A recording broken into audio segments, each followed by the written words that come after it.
Hi all, welcome to Score Academy. Kerala PSC assistant engineer electronics PWD exam schedule ചെയ്തിരിക്കുന്നത് July 29-നാണ്. അതായത് 14 days കഴിയുമ്പോൾ ഈ എക്സാമിനായിട്ട് നമ്മൾ അപ്പിയർ ചെയ്യണം. ഇതിൻ്റെ ഒരു ഫൈനൽ ലാബ് പ്രിപ്പറേഷൻ എങ്ങനെയായിരിക്കണം, എക്സാം ഹോളിൽ നിങ്ങൾ ഫോളോ ചെയ്യേണ്ട അപ്രോച്ച് എന്താണ് തുടങ്ങിയ കാര്യങ്ങളാണ് ഈ വീഡിയോയിൽ നമ്മൾ ഡിസ്കസ് ചെയ്യുന്നത്. How to approach assistant engineer electronics exam. ഇതിൻ്റെ സിലബസ് 2.5 മാസം മുമ്പാണ് കേരള PSC പബ്ലിഷ് ചെയ്തത്. ഇപ്പോൾ മുൻ വർഷങ്ങളിൽ നിന്ന് വ്യത്യസ്തമായി ഇതിൽ സിലബസിൽ കാര്യമായിട്ടുള്ള ഒരു ചേഞ്ച് തന്നെ കൊണ്ടുവന്നു. നേരത്തെ ഉണ്ടായിരുന്ന ഇലക്ട്രിക്കൽ പോർഷൻസ് മെജോറിറ്റിയും റിമൂവ് ചെയ്തു. ഇലക്ട്രോണിക്സ് പോർഷൻസിന് കൂടുതൽ വെയിറ്റേജ് നൽകിയാണ് ഇത്തവണ സിലബസ് ഇട്ടിരിക്കുന്നത്. അപ്പോൾ സിലബസിന്റെ ഡീറ്റെയിൽഡ് അനാലിസിസ് ഒക്കെ നമ്മൾ ഓൾറെഡി നടത്തിയതാണ്. ടോട്ടൽ 9 മൊഡ്യൂൾസ് ആയിട്ട് സിലബസിനെ ഡിവൈഡ് ചെയ്തിട്ടുണ്ട്. അതിൽ മൊഡ്യൂൾ 8-ന്റെ മാത്രം വെയിറ്റേജ് 20 മാർക്കും ബാക്കിയുള്ള മൊഡ്യൂൾസ് എല്ലാം 10 മാർക്ക് വെയിറ്റേജിലുമാണ് ഉൾപ്പെടുത്തിയിരിക്കുന്നത്. ഇതിൽ 8 മൊഡ്യൂളും ഇലക്ട്രോണിക്സിന്റെ കോർ സബ്ജക്റ്റുകൾ തന്നെയാണ് ഉൾപ്പെടുത്തിയിരിക്കുന്നത്. 9ാമത്തെ മൊഡ്യൂൾ ഇലക്ട്രിക്കലുമായിട്ട് റിലേറ്റ് ചെയ്തിട്ടുള്ള പവർ സിസ്റ്റമാണ് കൊടുത്തിരിക്കുന്നത്. ഇത് എങ്ങനെയാണ് ഇതിൻ്റെ ഒരു ഫൈനൽ പ്രിപ്പറേഷൻ നിങ്ങൾ പ്രയോറിറ്റൈസ് ചെയ്യേണ്ടത് എന്നാണ് നമ്മൾ ഡിസ്കസ് ചെയ്യാൻ പോകുന്നത്. അപ്പോൾ ഇതിലെ 6 മൊഡ്യൂളുകൾ നിങ്ങൾ പരിശോധിക്കുകയാണെങ്കിൽ ഈ കൊടുത്തിരിക്കുന്ന 6 module electronic device, analog circuits, digital circuit, microprocessor, basic communication system, introduction to continuous time signal, ഈ 6 മൊഡ്യൂളുകൾ നിങ്ങൾ പരിശോധിക്കുകയാണെങ്കിൽ ഈ 6 മൊഡ്യൂളുകളും AE എക്സാമിനും അതുപോലെ ഓഗസ്റ്റ് മാസം വരാൻ പോകുന്ന പോളി ലെക്ചർ എക്സാമിനും കോമൺ ആണ് എന്ന് കാണാൻ കഴിയും. അതായത് ഈ 6 മൊഡ്യൂളുകളുടെ വെയിറ്റേജ് നിങ്ങൾ പരിശോധിക്കുകയാണെങ്കിൽ ഓൾമോസ്റ്റ് 60 മാർക്സിന്റെ ക്വസ്റ്റ്യൻസ് ഈ 6 മൊഡ്യൂളിൽ നിന്നാണ് ചോദിക്കുന്നത്. പോളി ലെക്ചർ എക്സാമിന് ഈ 6 മൊഡ്യൂളുകളുടെ വെയിറ്റേജ് ഏകദേശം 78 മാർക്സിന് വരും.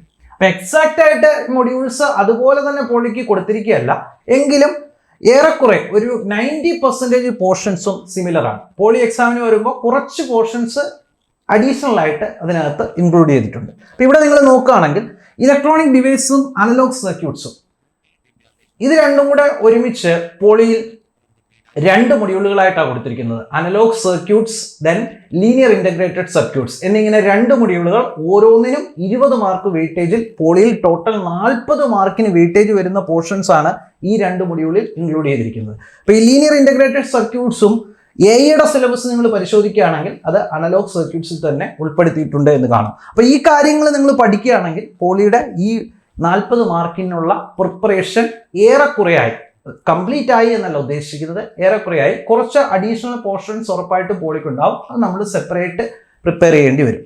അതുപോലെ ഡിജിറ്റൽ സർക്യൂട്ട്സും മൈക്രോ പ്രൊസസറും ഇവിടെ 2 സെപ്പറേറ്റ് മൊഡ്യൂളുകളായിട്ടാണ് ഉൾപ്പെടുത്തിയിരിക്കുന്നത്. അപ്പോൾ ഇത് പോളിക്കും ഡിജിറ്റൽ സർക്യൂട്ട്സ് അതുപോലെ തന്നെ കൊടുത്തിട്ടുണ്ട്, ഒപ്പം മൈക്രോ പ്രൊസസറും അതുപോലെ കൊടുത്തിട്ടുണ്ട് 20 മാർക്ക് വെയിറ്റേജിന്. അപ്പോൾ ഇവിടെ ഡിജിറ്റൽ സർക്യൂട്ട്സിന് 10 മാർക്ക് വെയിറ്റേജ് കൊടുത്തിട്ടുണ്ട്, മൈക്രോ പ്രൊസസേഴ്സിന് 10 മാർക്ക് വെയിറ്റേജ് കൊടുത്തിട്ടുണ്ട്. പക്ഷേ ഈ മൈക്രോ പ്രൊസസറിന്റെ സിലബസ് നിങ്ങൾ പരിശോധിക്കുകയാണെങ്കിൽ AEയുടെ സിലബസിൽ മെയിൻലി ഉൾപ്പെടുത്തിയിരിക്കുന്നത് 8051 മൈക്രോ കൺട്രോളറിന്റെ പോർഷൻസ് ആണ് എന്ന് കാണാൻ കഴിയും. അപ്പോൾ പോളിക്കും മൈക്രോ കൺട്രോളർ ഉണ്ട്, പക്ഷേ പോളിക്ക് അതിന്റെ ബേസിക്സ് മാത്രമാണ് ഉൾപ്പെടുത്തിയിരിക്കുന്നത്. മൈക്രോ പ്രൊസസറായ 8086 ആണ് പോളിയിൽ മെയിൻ ആയിട്ടും ഇൻക്ലൂഡ് ചെയ്തിരിക്കുന്നത്. എനിവേ ഡിജിറ്റൽ സർക്യൂട്ട്സിന്റെ പോർഷൻ നിങ്ങൾ നോക്കുകയാണെങ്കിൽ 99% ഇവിടെ സെയിം ആണ് എന്ന് കാണാൻ കഴിയും. പോളിയിൽ വരുമ്പോൾ ലോജിക് ഫാമിലീസ് എന്ന് പറയുന്ന ടോപ്പിക്ക് അഡീഷണൽ ആയിട്ട് ഇൻക്ലൂഡ് ചെയ്തിട്ടുണ്ട് എന്നുള്ള വ്യത്യാസം മാത്രമേ ഉള്ളൂ. പക്ഷേ ഈ ടോപ്പിക്കുകൾ പഠിച്ചാൽ അത് അതുപോലെ തന്നെ നിങ്ങൾക്ക് പോളി എക്സാമിനും ഉപയോഗിക്കാൻ കഴിയും. അതുപോലെ ബേസിക് കമ്മ്യൂണിക്കേഷൻ സിസ്റ്റവും ഇൻട്രൊഡക്ഷൻ ടു കണ്ടിന്യൂസ് ടൈം സിഗ്നൽസും ഇവിടെ 2 സെപ്പറേറ്റ് മൊഡ്യൂളുകളായിട്ടാണ് ഉൾപ്പെടുത്തിയിരിക്കുന്നത്. പോളിയുടെ സിലബസ് നോക്കുമ്പോൾ ഈ സിഗ്നൽസും കമ്മ്യൂണിക്കേഷൻ സിസ്റ്റത്തിനുള്ളിൽ തന്നെയാണ് ഉൾപ്പെടുത്തിയിരിക്കുന്നത്. അപ്പോൾ ഇവിടെ ഈ 2 പോർഷൻസിനുമായിട്ട് 20 മാർക്കിന്റെ വെയിറ്റേജ് ഉണ്ടെങ്കിൽ പോളിയിൽ ഈ 2 പോർഷൻസും കൂടെ ചേർത്ത് 18 മാർക്കിന്റെ വെയിറ്റേജിലാണ് സിലബസ് ഓർഗനൈസ് ചെയ്തിരിക്കുന്നത്. പോളിയുടെ സിലബസ് പരിശോധിക്കുമ്പോൾ ഇവിടെ കൊടുത്തിരിക്കുന്ന കമ്മ്യൂണിക്കേഷൻ സിസ്റ്റത്തിലുള്ള എല്ലാ പോർഷൻസും അതിൽ ഇൻക്ലൂഡ് ചെയ്തിട്ടുണ്ട്. അഡീഷണൽ ആയിട്ട് അഡ്വാൻസ്ഡ് കമ്മ്യൂണിക്കേഷന്റെ കുറച്ച് ഭാഗങ്ങളൂടെ പോളിയുടെ സിലബസ് ഇൻക്ലൂഡ് ചെയ്തിട്ടുണ്ട് എന്നേ ഉള്ളതേ ഉള്ളൂ. അപ്പോൾ ഈ 6 മൊഡ്യൂൾ നിങ്ങൾ പഠിക്കുകയാണെങ്കിൽ that is actually very useful for poly exam. Poly എക്സാമിന് വളരെയധികം ഉപകാരപ്രദമായിരിക്കും ഈ 6 മൊഡ്യൂളും. കാരണം ഇതെല്ലാം പോളിയുടെ സിലബസിനകത്ത് ഇൻക്ലൂഡഡ് ആയിട്ടുള്ള പോർഷനാണ്. ഒപ്പം ഇതിനോടൊപ്പം കുറച്ച് അഡീഷണൽ പോർഷൻസ് കൂടെ പഠിച്ചു കഴിഞ്ഞാൽ പോളിയുടെ സിലബസിലെ 78 മാർക്കിന്റെ ക്വസ്റ്റ്യൻസ് ഈ 6 മൊഡ്യൂളുകൾ ഉപയോഗിച്ച് കവർ ചെയ്യാൻ നിങ്ങൾക്ക് കഴിയും. അപ്പോൾ നമ്മൾ സബ്ജക്റ്റ് പ്രിപ്പറേഷൻ അല്ലെങ്കിൽ റിവിഷൻ, ഫൈനൽ പ്രിപ്പറേഷൻ അല്ലെങ്കിൽ ഫൈനൽ റിവിഷൻ നിങ്ങൾ സ്റ്റാർട്ട് ചെയ്യുമ്പോൾ മാക്സിമം പ്രയോറിറ്റി കൊടുക്കേണ്ടത് ഇത്രയും സബ്ജക്റ്റുകൾക്കാണ്.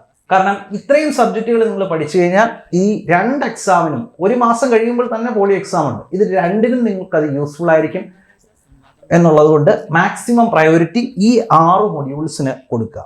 ഇനി എക്സാമിന് മാത്രമായിട്ട് ഉൾപ്പെടുത്തിയിരിക്കുന്ന മൊഡ്യൂൾസ് ആണ് സെൻസേഴ്സ് ട്രാൻസ്ഡ്യൂസേഴ്സ് എന്ന module, then electro magnetism, power system. അപ്പോൾ ഈ മൊഡ്യൂള് നിങ്ങൾ അത്ര ഡെപ്തിൽ അനലൈസ് ചെയ്ത് പഠിക്കേണ്ട കാര്യമില്ല. കാരണം നമ്മുടെ ഈ സിലബസ് 2.5 മാസം മുമ്പ് മാത്രമാണ് വന്നത്.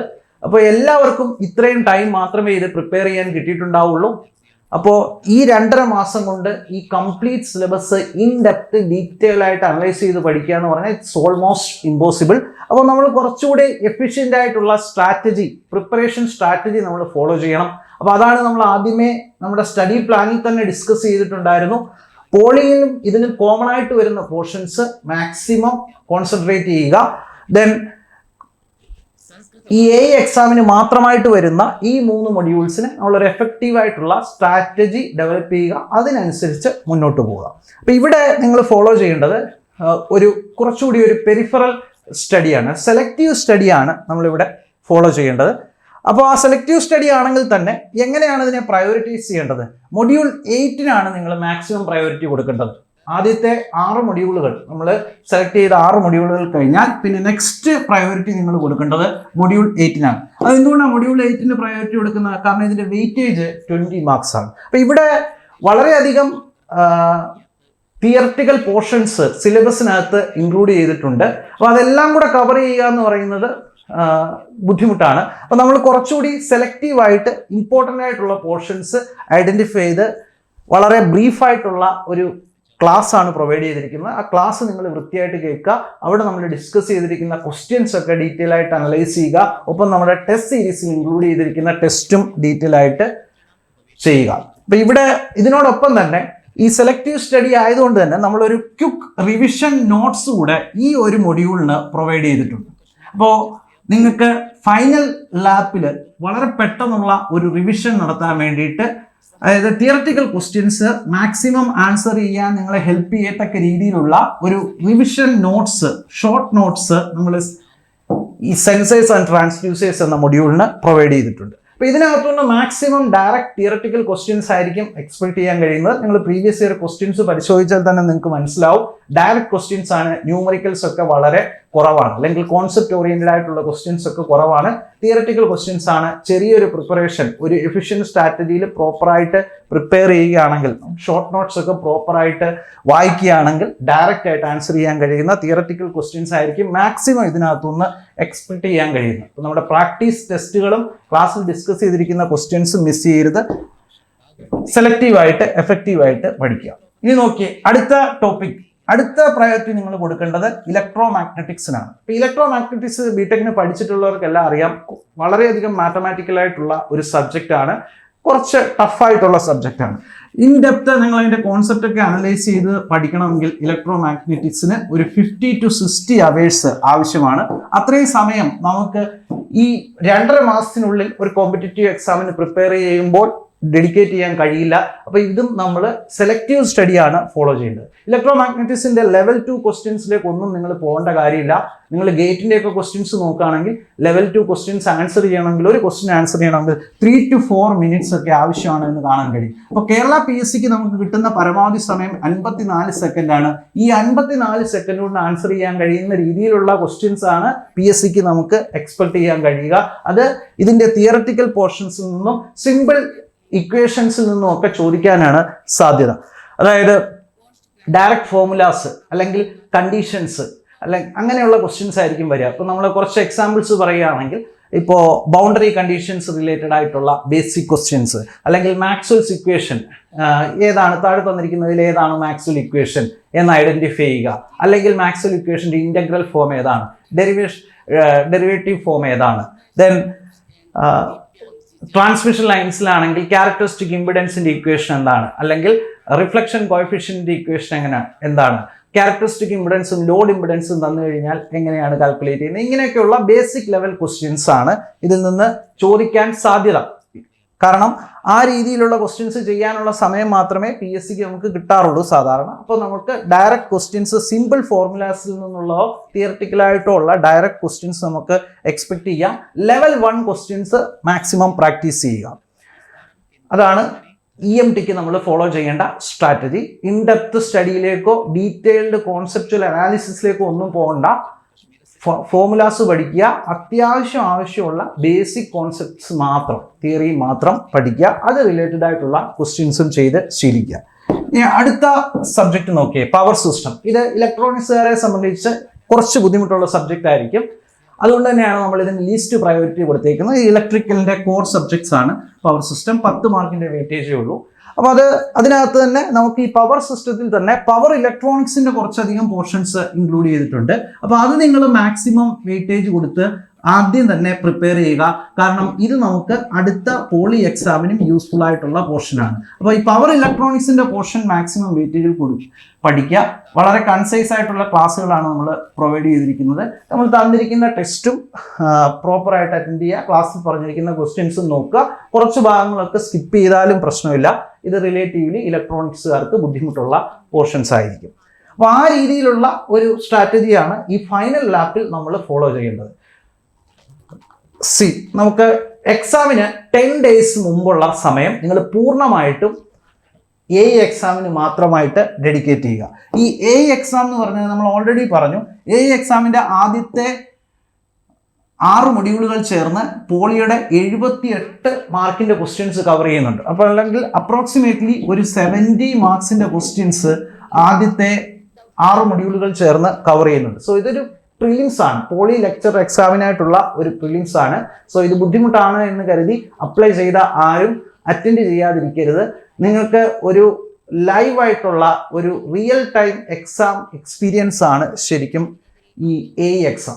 പോളിയുടെ ഒരു പ്രിലിംസ് ആയിട്ട് കണ്ട് ഡെഡിക്കേറ്റഡ് ആയിട്ട് തന്നെ ആ എക്സാം അറ്റൻഡ് ചെയ്യുക. അതുപോലെ പ്രിപ്പറേഷൻ ഏത് രീതിയിൽ വേണമെന്ന് നമ്മൾ ഓൾറെഡി പറഞ്ഞു. എങ്ങനെയാണ് അതിനെ പ്രയോറിറ്റൈസ് ചെയ്യേണ്ടത്, പോളിക്കും അതുപോലെ എയ്ക്കുമുള്ള കോമൺ ആയിട്ടുള്ള കോർ സബ്ജക്ട്സ് വേണം ആദ്യം പ്രിപ്പയർ ചെയ്യാൻ. അതിൻ്റെ റിവിഷൻ വേണം ആദ്യം നടത്താൻ. അതിനുശേഷം മാത്രം സ്പെസിഫിക് ആയിട്ട് റിലേറ്റഡ് ആയിട്ടുള്ള സബ്ജക്റ്റിലേക്ക് പോവുക. സെലക്റ്റീവ് സ്റ്റഡി ചെയ്യാൻ നമ്മൾ ഓൾറെഡി പറഞ്ഞു. സ്പെസിഫിക് ആയിട്ട് റിലേറ്റഡ് ആയിട്ടുള്ള 3 മൊഡ്യൂളുകളിൽ, അത് വാസ്റ്റ് മൊഡ്യൂൾസ് ആണ്.